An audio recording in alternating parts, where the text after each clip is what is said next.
realizado ontem, dia 29 de setembro.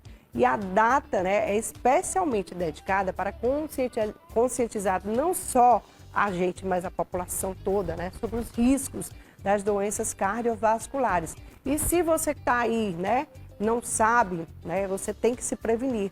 Se previna, todo ano você tem que estar assim fazendo seu exame de rotina. Não é muito importante. Não é nada de, né, não é nenhum mistério, gente. Esse final de semana mesmo eu fiz o meu exame de rotina.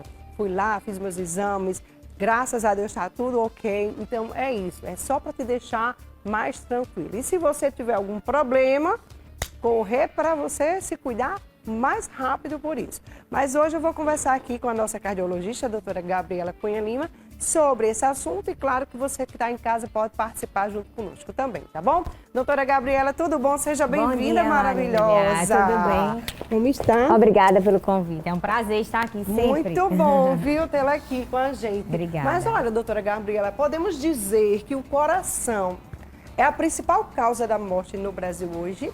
Sim, Marília, inclusive no mundo, né? A gente estima que tem em torno de 20 milhões de mortes por causa de doenças cardiovasculares. O que são as doenças cardiovasculares? É coração e doenças cerebrais também associadas. No Brasil, esse ano, a gente tem a campanha da Sociedade Brasileira de Cardiologia, a gente já tem os dados desse ano. Inclusive, a gente fez o Setembro Vermelho também alertando sobre as doenças do coração. E foram em torno de 290 mil mortes já no Brasil. Para você ter noção, a cada 10 minutos, 4 brasileiros infartam, em torno disso.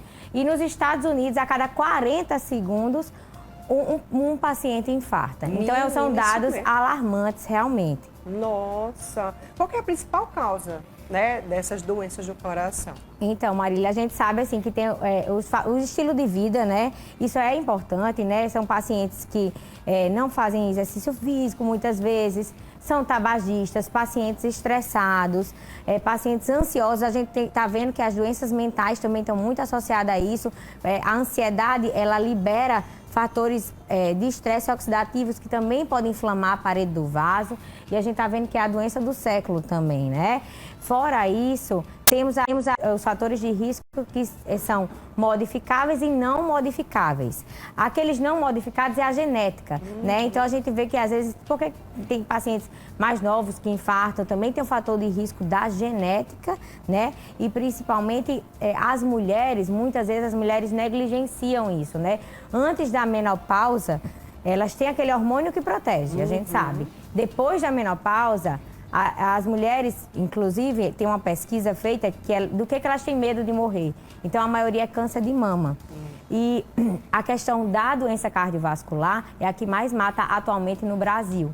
Então, é muito importante a prevenção do câncer de mama. Inclusive, a doutora Joana vai falar a seguir. Mas as mulheres precisam também cuidar do coração, Marília. Bora lá. Como a gente sabe, né, se a gente tem ou não alguma coisa no nosso coração, algum problema, a gente tem como sentir isso? Sim, o nosso, cada um de nós, a gente se conhece um pouquinho, né? Sim. Então, às vezes, o infarto, às vezes, ele não abre de uma forma clássica, sim, né? A forma que 60% pode ter é aquela dor no peito que irradia para a mandíbula com a sudorese fria. Isso é o sintoma clássico do infarto, que a gente tem que se alertar. Mas algumas vezes pode ser só uma angústia, com um mal-estar, com a dor no estômago. Eu tenho um paciente que foi em ortopedista 4 dias seguidos, com a dor na coluna. Quando chegou na urgência do pronto-socorro, ele estava infartado. Então, assim, nosso corpo, às vezes, ele dá sinais. E nem sempre é aquela dor forte de imediata. Às vezes, o paciente vai anginando. Então, sente aquela dor, parou, melhorou. Ou sente uma dorzinha fazendo um exercício, uma corridinha leve, né? Que a gente sabe que são as fases. Agora a gente está na moda da corrida novamente. Estava na fase do beach tênis, agora a gente tem os nossos corredores, principalmente os corredores de final de semana, que muitas vezes eles não fazem um check-up de rotina. Então isso é um dado que a gente tem que conhecer. Nosso corpo, ele vai dando sinais. Basta a gente ir reconhecendo, Marília. Bora lá. Como a gente sabe que a gente está tendo um infarto, né? Como é que a gente sabe que a gente está infartando? É uma dor assim fina, é uma dor mais forte, é uma dor... Porque você falou agora, né, da coluna. Pode ser em outros locais que a gente esteja sentindo algum sintoma que que seja relacionada ao coração. Isso. Mas a dor, como é que é do infarto? Então, o importante é ver justamente esses sinais. A dor clássica é aquela dor em aperto, que o paciente em aperto, que vai para o braço esquerdo, vai para a mandíbula, essa é a dor clássica. É como se a pessoa estivesse tendo um AVC, alguma coisa assim? Na AVC é diferente. Geralmente o paciente tem um déficit motor, né? Certo. Então é importante também até a população ter esse alerta, porque a gente tem um dado, Marília, que a grande parte dos pacientes que infartam em casa, uma boa parte morre antes de chegar ao hospital. Então isso é um dado alarmante, porque às vezes os pacientes não vão pegando esses sinais de alerta que o corpo vai dando. A gente tem que entender que paciente diabético, paciente jovem e mulher, os sintomas não são clássicos desse jeito. Às vezes o paciente diabético ele não tem a sensibilidade igual. Eu tenho um paciente diabético que abriu um quadro de infarto com a dor de estômago, vomitando muito. Alguns já vêm sentindo alguns sintomas, alguns dias de uma dorzinha e acaba sem ir para o hospital. Então é importante a gente conhecer os sinais de alerta do nosso corpo e entender que muitas vezes não é assim, a gente tem que se conhecer e procurar o serviço, principalmente mulher, sabe, Marília? A gente tem um dado alarmante que as mulheres, elas, às vezes, quando elas chegam no pronto-socorro, muitas vezes foram diagnosticadas, às vezes, como só crise de ansiedade. E quando você vai ver posteriormente, essas pacientes, às vezes, com a dor no peito, às vezes elas estão infartando.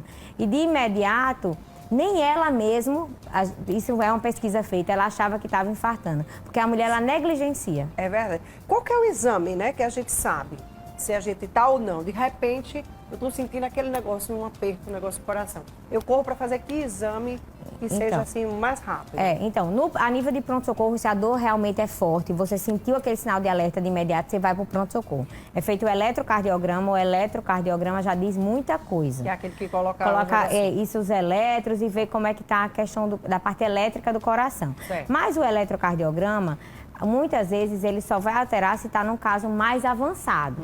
Algumas vezes eles não conseguem detectar aqueles pacientes que ainda estão para infartar. Entendeu? Aqueles pacientes que estão com a artéria obstruída, mas não 100%. Aí tem que fazer outro exame. Isso. Tem o cateterismo, que é feito na urgência, que é o que eu faço, é minha área, minha especialidade de cateterismo, que a gente vai com catéter até a área do coração, através da escopia, que é da hemodinâmica, do raio-x, né? Certo. A gente vai lá e eu olho, injeto contraste e vejo as artérias do coração, para poder desobstruir. Isso é no caso de infarto grave, mais grave, né? Ou de uma angina já diagnosticada. Mas a nível de consultório, temos vários exames que podem ajudar, inclusive os exames modernos. Temos a angiotomografia das coronárias, que é um exame que faz como se fosse um cateterismo virtual, sabe, Marília? Você entra na máquina, a máquina é aberta, consegue identificar se já tem alguma obstrução. Então, você que tem um pai com doença cardiovascular jovem, uma mãe que já infartou jovem, você é estressado, está acima do peso, existem as indicações específicas para fazer esse tipo de exame, principalmente depois dos 40, Marília. Então é bom a gente se prevenir e fazer todos esses exames. Tem também através do exame de sangue, né? Isso, que é a chamada troponina. Isso aí é feito a nível de hospital, na urgência. Então, esses pacientes que chegam e estão infartados, se não tem alteração grave logo no eletro, mas o médico acha que aquela dor ela é importante, ele já solicita a troponina, que é a enzima do coração. Certo. Que é uma enzima bem sensível, que é o exame de sangue, que vai detectar se está infartado ou não. Olha aí. Quando que o infarto, né, ele pode levar à morte súbita, doutora? Então, justamente o que eu te falei, Marília, às vezes a gente pega em casa o paciente que pode morrer antes de chegar no hospital. O que fazer, então, quando a pessoa está infartando, sei lá, em casa? Quem está do lado, o que é que ela pode fazer? Porque daqui que chama, daqui que chega o socorro, ela pode salvar a vida dessa pessoa, tentar salvar de alguma maneira? O mais importante é ligar para o SAMU, né? Sim. 192 e chamar já de imediato. Caso o paciente entre numa parada, iniciar as manobras de ressuscitação, né?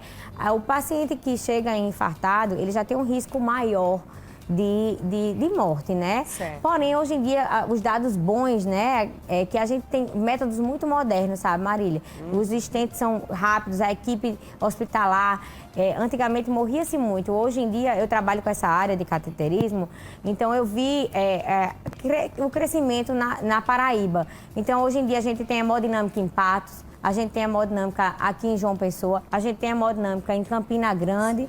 Então, a gente consegue, já os pacientes que infartam, em João Pessoa a gente tem também. Então, assim, a gente consegue os pacientes que infartam chegar, graças a Deus, mais rapidamente aos hospitais. E no SAMU a gente consegue ver o eletro do paciente, o médico já recebe o eletro. Então, isso tem melhorado, graças a Deus. Então, isso é muito bom. O paciente que chega, está tudo muito mais moderno. Então, a chance daquele paciente de ir para a sala e ele eu tenho pacientes que infartaram, que são maratonistas hoje em dia, Marília, assim, que têm uma vida normal, mulheres que infartaram, que jogam beach tênis. Então, a gente quer que esses pacientes que infartam tenham uma vida normal posteriormente, entendeu? Maravilha. A partir de que idade, né, pode se infartar?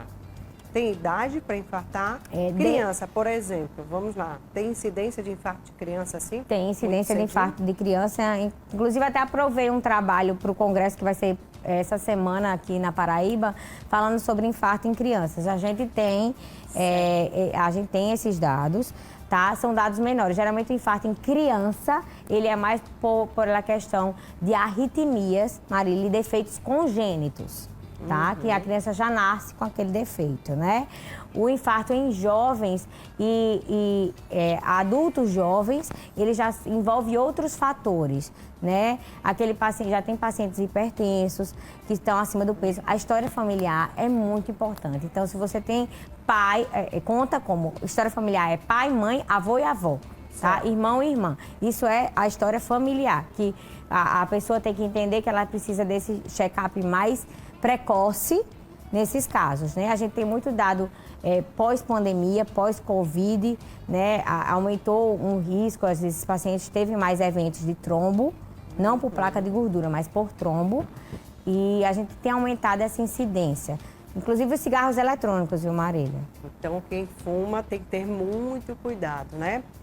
Existe, assim, novidades, é claro, na área cardiológica, né? Como você falou, tem algumas novidades pra gente? Conta um pouco.